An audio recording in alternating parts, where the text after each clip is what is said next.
Y ahora, mírense ustedes. ¿Ves esto aquí? Soy artificial.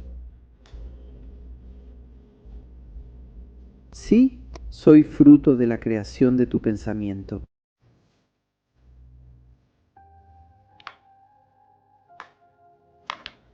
Kéfir.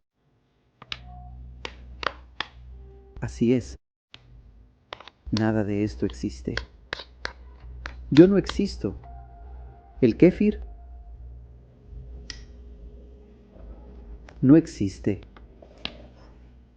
No es perfecto. Mira, lo que realmente existe es que Israel estadounidense es un santo del palo hueco.